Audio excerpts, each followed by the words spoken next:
Hello everyone and welcome to a new episode of The Boat Warrior. Today I will walk you through the Burial Rites quest and how to defeat Aristomenes and his battle companions in Titan Quest 2. Alright, it all begins when you approach the graveyard located next to the western flooded farmlands waypoint. You will find two NPCs talking, Helike and Gelo. They talk about how the dead are rising and blame the Ichthians that since they disrupted the rites, there is an undead army out there. Gelo tells us to find a field and finally put the dead to rest. Enter the graveyard and you will encounter skeletons that will attack you. Go around and south to find a field fighting a group of the skeleton warriors. Help her defeat the skeletons and talk to her. She will tell you she has an idea of why the dead are rising and that you should meet her at the lower graveyard. Go there and it turns out that Aristomenes and his battle companions are the ones causing the death to rise. She will give you an incense that will summon both Aristomenes and his companions. This means we will need to defeat all of them to finally bring peace to this place. The first companion that you must defeat is Hylos, who is just north of the entrance to the lower graveyard. He was the charioteer of Aristomenes.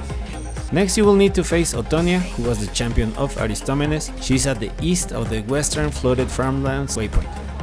Finally find Tidius at the north of the lower graveyard and next to the entrance of Aristomenes' tomb. He was the brains of the operation, since he tells you about how they managed to kill the Ichthian leaders by using a disguise.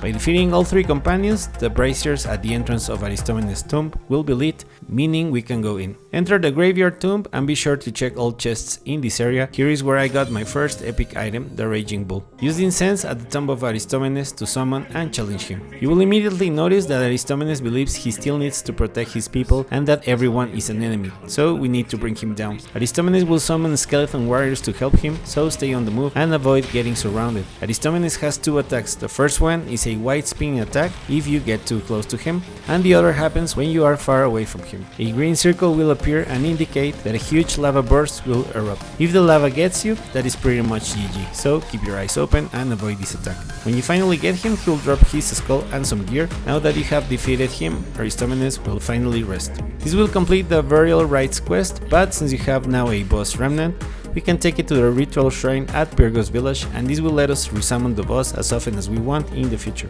Teleport back to the graveyard tomb and you will notice that a ritual shrine has appeared. Interact with the shrine and for a cost you will be able to revive Aristomenes from now on. This is a very popular method to both farm for epic gear and to get XP. So there you have it. Please let me know what you think of this quest and Titan Quest 2 so far. Personally, I am loving it. We reached the end of the video. Thank you very much for watching. If you made it this far and found the video interesting or useful, please consider to share, like, comment or subscribe, and I will see you in the next one.